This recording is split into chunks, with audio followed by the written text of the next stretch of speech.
तो ये कंपनी जो है बहुत सारी कंपनी एक्सेप्ट नहीं करती। जैसे हमारा एमएससी कंपनी हो गया, हम लोग हैं, लेकिन हमारा कंपनी जो है नहीं एक्सेप्ट करता ओपन सीडीसी वालों को।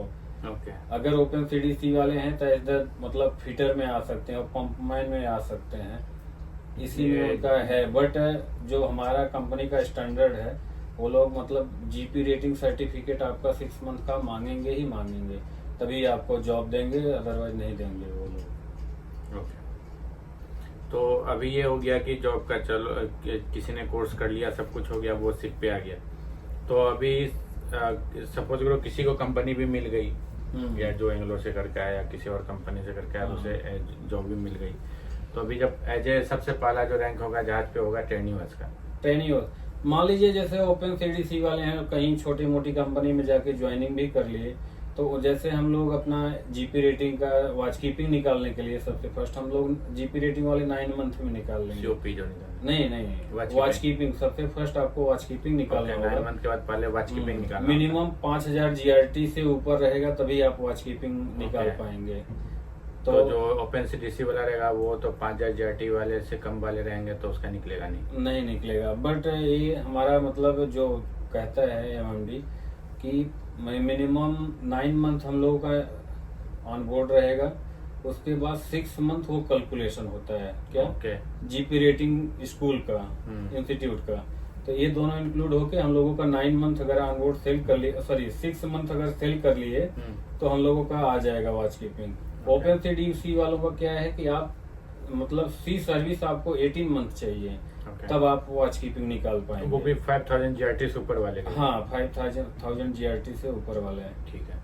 तो अभी ट्रेन यूएस अगर एज ए शिप पे आप गए और ट्रेन यूएस बने, और वो पहले आपको 9 मंथ के बाद पहले वॉच कीपिंग सर्टिफिकेट निकालना पड़ेगा, तब आप ओएस बनोगे। हाँ अगर नहीं निकाले तो ओएस नहीं बनोगे। मिनिमम मतलब ये कंपनी का रूल्स है कि 18 मंथ आपको एज द ट्रेनिंग में सेल करना ही करना पड़ेगा। उसके बाद आप 18 मंथ सेल कर लेंगे, उसके बाद आप प्रमोट हो जाएंगे ओएस में। तो ओएस के बाद आपको सर कम से कम 3 कॉन्ट्रैक्ट मारना पड़ेगा, तभी आपको एबी का जो कंपनी का रूल्स है। अगर आपके अंदर स्टीयरिंग वगैरह अच्छे से आ रहा है, आप ओएस हो, तो अगर चीफ ऑफिसर जैसे हमारे होते हैं एसएसओ जहाज के, और थर्ड अफसर के वॉच में हम लोगों को ट्रेनिंग लेना पड़ता है। अगर थर्ड अफसर आपको साइन देता है तो चीफ अफसर जो है आपका पीटीपी और ये सब अप्रेजल वगैरह कंपनी को भेजता है। अगर चांसेस है तो आपको ऑनबोर्ड प्रमोशन मिल जाता है। लेकिन अंडर द ट्रेनिंग हम लोग थर्ड अफसर के लेते हैं कि उनका क्या है, वो लोग बताते हैं, हम लोगों को सिखाते हैं जो रेटिंग वाले होते हैं। अगर उनके जब भी हम लोग उनका ट्रेनिंग ले, जैसे आजकल बच्चे ट्यूशन पढ़ने के लिए जाते हैं, कॉलेज अलग चीज है और ट्यूशन अलग चीज है, तो वैसे हम लोग को जहाज पे ओएस के लिए हम लोग एक ऑफिसर से असिस्ट जाके करते हैं, उन लोग से सीखते हैं, फिर उससे हमारा प्रमोट होता है। तो अभी ये है कि आप जैसे जहाज पे जाओगे तो सबसे पहला ट्रेन यूएस बने, फिर ओएस, फिर एबी।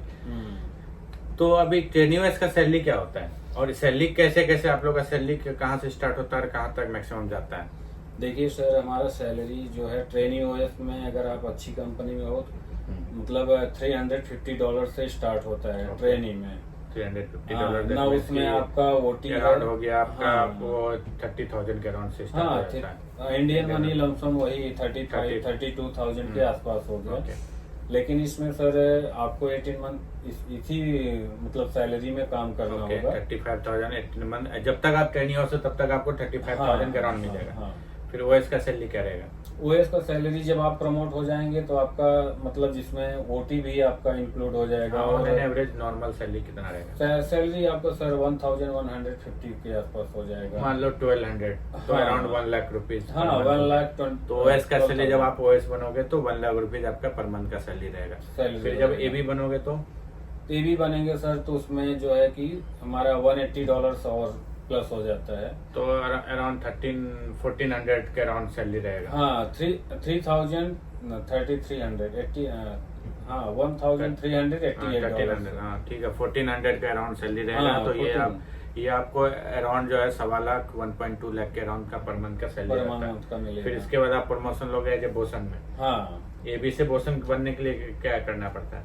ये सर बोसन बनने के लिए आपके पास मिनिमम 5 इयर्स का सी सर्विस होना चाहिए। Total from trainee OS to AB? नहीं एज एबी 5 साल? एज एबी के बाद एज एबी आपको 5 साल का होना चाहिए, तभी जाके आप बोसन बनोगे। बोसन बनेंगे। वो भी आपका लमसम 3 मास्टर के साइन और सिग्नेचर होने चाहिए पीटीपी का, प्रमोशन के लिए, प्रमोशन के लिए रिकमेंडेशन होना तभी चाहिए। कंपनी एक्सेप्ट करती है, अदरवाइज आप एबी में ही सेल करें।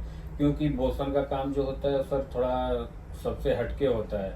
जो भी हम लोग काम नहीं कर पाएंगे वो बोसन को 100% करना पड़ेगा। ओके। तो इसके लिए कंपनी जो है वो कम से कम मिनिमम 3 मास्टर का उनके पास पीटीपी होना चाहिए और अप्रेजल जो भी उनका होना चाहिए, मतलब अच्छा होना चाहिए। फिर कंपनी वो सोचती है, डिसाइड करती है आपको बोसन बनाना है कि नहीं बनाना है। ठीक है, ये चीज तो है। बेसिकली ये है कि आप जब ऑन शिप रहते हो तो फ्रॉम द शिप्स रिकमेंडेशन जो कैप्टन होते हैं, चीफ ऑफिसर रहते हैं, वो लोग रिकमेंड करते हैं कंपनी को कि हाँ इसको एज ए बोसन बना दिया जाए, जब उसका वो मिनिमम क्वालिफिकेशन जो फुलफिल करने के बाद। हाँ ठीक है, तो बोसन का सैलरी क्या रहेगा? बोसन का सैलरी सर हो जाता है, जैसे अगर मान लीजिए वो सीनियर आदमी नहीं है जहाज के, ये कंपनी के, एक्चुअली फर्स्ट हमारे एज नॉर्मल बोसन मतलब हो जाएगा 1500 के। 1500। हाँ तो ये around 1.3 lakh 1.4 lakh per month का हाँ होगा। हाँ हाँ। और बोसन से ऊपर भी कोई रैंक होता है? नहीं, बस यहीं से स्टॉप होता है हमारा क्रू का रैंक। ओके, क्रू तो का क्रू का रैंक। रैंक जो बेसिकली स्टार्ट होता है फ्रॉम ट्रेनी ओएस से स्टार्ट होता है और वो बोसन तक मैक्सिमम तक जा सकता है। वो बोसन टॉप मोस्ट रैंक होता है। तो अभी ये है कि जो ट्रेनी ओएस होते हैं, ओएस होते हैं, एबी होते हैं, बोसन होते हैं, ठीक है। तो अभी ये टेक क्रू का काम क्या होता है, जहाज पे क्या काम करते हैं?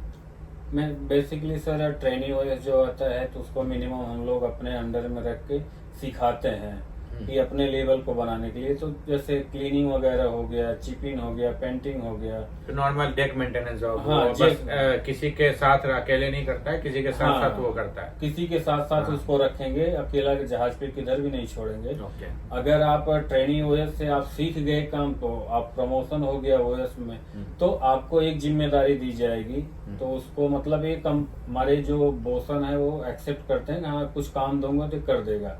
तो आपके लेवल के अनुसार बोसन जो है काम प्रोवाइड करता है। ठीक है। जैसे ओएस में नॉर्मली अगर ट्रेनिंग ओएस नहीं है तो आपको क्लीनिंग वगैरह करना पड़ेगा भाई, एकोमोडेशन का।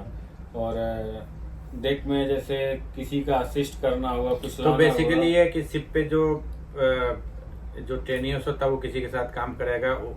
ओएस एबी ये लोग जो नॉर्मल एक बेसिक डेक मेंटेनेंस जो काम होते हैं जहाज पे, और जो शिप मेंटेनेंस का काम होता है, जो डेक साइड का, इंजन साइड का छोड़ के डेक साइड का जो भी मेंटेनेंस काम होता है, चाहे वो कुछ भी मेंटेनेंस काम हो, वो उसमें असिस्ट करना होता है। असिस्ट करना होता है। और बोसन का क्या काम होता है? और उसके एबी बाद भी OS एबी भी से- तो ऑलमोस्ट सेम ही काम करता है या नहीं सर, उसका ओएस का जो है एबी से कुछ चीजें कम रहता है। कम रहती है? ओके। एबी आप बन जाएंगे तो आपको नेविगेशन वॉच में आप सपोर्ट करेंगे जाके Okay, yes. ड्यूटी अफसर के। फिर ड्यूटी अफसर का इंस्ट्रक्शन जो भी रहेगा वो फॉलो करेगा ड्यूटी एबी।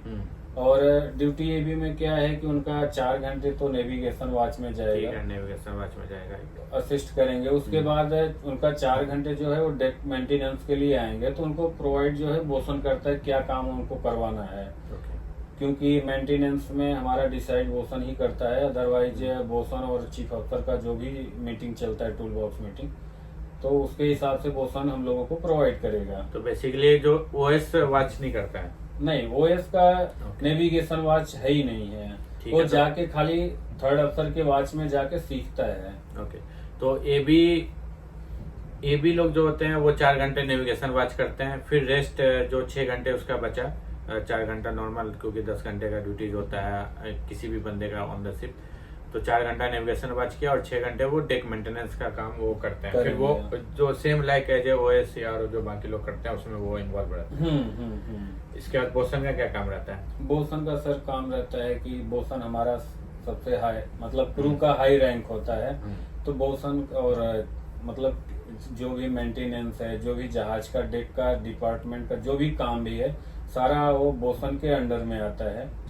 तो वो डिसाइड करता है बोसन की क्या करना है नहीं करना है, वो सब डिपेंड रहता है बोसन के ऊपर। तो बेसिकली ये है कि बोसन को बोसन के अंडर में सर चीफ ऑफिसर के अंडर बोसन हमारा आता है जैसे, उसे। हाँ सर, जैसे बोसन का काम हो गया हमारा लाइफ बोट का ये सब वायर चेक करना, प्रॉपर उसका मेंटेनेंस करना, लाइफ राफ्ट का मतलब ये सब हमारा जितना भी शिप है, ये सब लाइफ राफ्ट हो गया, लाइफ बोट हो गया, ये सब का मेंटेनेंस ये सब बोसन के अंडर में है। ग्रीसिंग, विंचेस, ये सब सारा काम जो है बोसन के तो अंडर मतलब में जितने आता भी जहाज पे और भी इक्विपमेंट होते हैं मेंटेनेंस का, तो उसे चीफ ऑफिसर गाइड करते हैं, और चीफ ऑफिसर के सुपरविजन में या और भी जो ऑफिसर होते हैं कुछ काम रहता है तो वो चीफ ऑफिसर को बताते हैं, और चीफ ऑफिसर फिर बोसन को बताता है, फिर बोसन अपना काम अरेंज करता है, चाहे वो ग्रीसिंग का हो, चाहे वो मेंटेनेंस का कोई भी काम हो, चाहे वो डेक मेंटेनेंस, चिपिंग, पेंटिंग, या किधर भी कुछ अरेंजमेंट करना है, कुछ सामान अरेंज करना है, स्टोर अरेंज करना है, या कुछ भी ऐसे ये होता है बेसिकली बोसन का काम। तो boson head of the department होता है क्रू का, डेक का हेड ऑफ डिपार्टमेंट होता है। ओके, तो इसमें सर जैसे होता है कि अगर कोई बंदे मतलब ये इंटरेस्ट रखते हैं हमको ऑफिसर बनना है एज द क्रू से, तो उनको एबी के बाद 36 मंथ का सी एक्सपीरियंस लेना पड़ेगा। तो एक चीज और ये है कि अगर किसी बंदे को अगर ऑफिसर बनना है लेकिन वो क्रू है, तो क्रू से भी ऑफिसर बनने का है, ऐसा नहीं कि क्रू से ऑफिसर नहीं बन सकता, क्रू से भी ऑफिसर बन सकता है अगर कोई इंटरेस्टेड है इसमें बनने के लिए।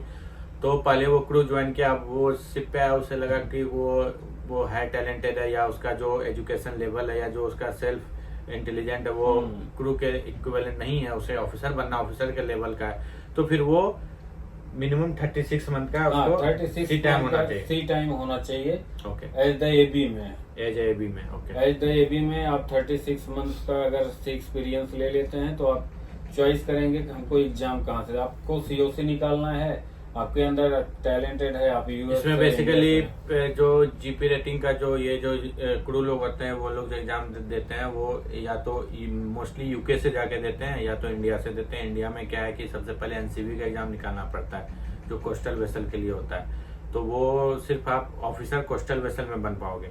फिर इसके बाद आपको फॉरेन गोइंग सीओसी निकालना पड़ेगा, लेकिन यूके में क्या होता है डायरेक्ट आप फॉरेन गोइंग सीओसी निकाल सकते हो। तो इस कारण से मोस्टली सब लोग यूके चले जाते हैं, क्योंकि 2 बार कोई भी पढ़ाई नहीं करना चाहता है कि पहले क्यों एनसीबी एग्जाम देगा फिर ये फॉरेन गोइंग का, तो इसलिए फर्स्ट अटेम्प्ट में ही ऑफिसर बनना चाहता है तो वो यूके चला जाता है ऑफिसर बनने के लिए। लेकिन सर इसमें 2 क्वालिटी का है, हमारा सीओसी तो होता ही है आप लोग ऑफिसर के लिए, बट हमारा जो अभी वर्ल्ड लेवल में चल रहा है सबसे मांग इंडियन सीओसी का है। ओके, जो कि सब लोग को पता है, जैसे यूके से हम निकाल लेते हैं, हमारे पास हो जाता है नेविगेशन करने के लिए, बट जो हमारे वर्ल्ड लेवल में नाम है वो इंडियन सीओसी का है, क्योंकि हमारे इंडियन सीओसी में ऐसे सीओसी प्रोवाइड नहीं करते जब तक आपका पूरी तरह से वो लोग। तो ये है बेसिकली कि अगर आप सीओसी लेते हो, जैसे अगर इंडिया से आप करके आए हो ना, इंडिया से एग्जाम दे करके आए गवर्नमेंट का, जो इंडिया में government of India exam conduct कराते हैं, अगर वो लेवल पास करके आए हो तो आपका ज़्यादा वैल्यू है। और जो अभी जैसे कुछ कंपनी है वो तो यूके सीओसी वाले को नहीं लेती है, वो मोस्टली इंडियन सीओसी को प्रेफर करती है जो इंडिया में है, जो इंडिया से ज्वाइन कर रहा है। अब फॉरेन वाला जो ले रहे हैं वो फॉरेन का अलग बात है, लेकिन जो इंडिया से कुछ कंपनी यूके सीओसी को नहीं लेती है एज ए इनिशियल रैंक।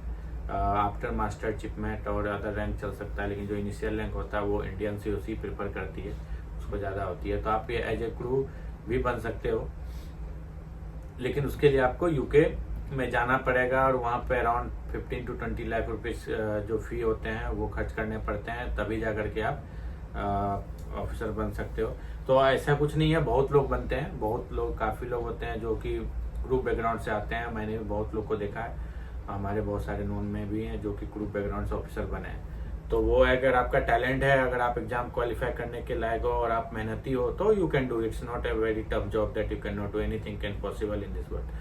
सो अभी आप जैसे नॉर्मल आप इंडिया में भी देखते हो, कोई कांस्टेबल रैंक का होता है वो एग्जाम दे करके यूपीएससी बीपीएससी क्रैक कर लेता है, या उससे जो हायर लेवल का है एसआई का एग्जाम निकाल लेता है, या अदर जॉब में भी अगर कोई लोअर रैंक पे है तो एग्जाम दे करके या इंटरनल प्रमोशन वाला एग्जाम दे करके वो नेक्स्ट जो लेवल ग्रेड पे वो आकर के डायरेक्ट प्रमोशन ले लेता है। तो सेम ऐसे इधर भी है कि अगर आप क्रू में हो, अगर आपको टैलेंटेड है, अगर आपको एग्जाम है तो आप डायरेक्ट जा करके एग्जाम दे करके आप ऑफिसर बन सकते हो। इसमें भी है सर, जैसे मान लीजिए कैडेट से आते हैं तो हम लोगों का जो क्रू साइड से होता है तो हम लोग एज द कैडेट में नहीं आते, तो हम लोग जूनियर अफसर में डायरेक्ट आते हैं। तो जूनियर अफसर में आएंगे तो काम तो वही कैडेट वाला करना पड़ेगा, लेकिन जूनियर अफसर में क्या रहेंगे, फिर भी हम चीफ अफसर के अंडर में रह के उनसे थोड़ा सीखेंगे, जो कि हमारे ऊपर नहीं कुछ छोड़ेंगे।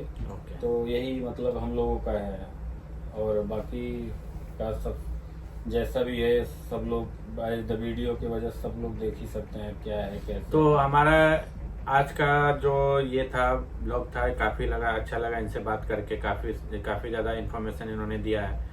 और हमें लगता है कि जो भी बंदे न्यू ज्वाइन करने वाले हैं या जो किसी के घर वाले जिनको कि इनका आइडिया नहीं, इस फील्ड का आइडिया नहीं है, तो इस वीडियो को रेफरेंस लेकर के अपने आप को या अपने घर के बच्चों को या जो भी या जो खुद एक जो इन्फ्लुएंसर है या जो खुद को जाना है एग्जाम देना है या खुद को इस फील्ड में आना है, तो वो इस वीडियो को देख करके इन्फ्लुएंस हो सकता है और वो अपना एक सही डायरेक्शन चूज कर सकता है। Lastly, I will only like to add one point that never ever indulge with any local agent or any fraud, because in this field there is lots of the fraud is there.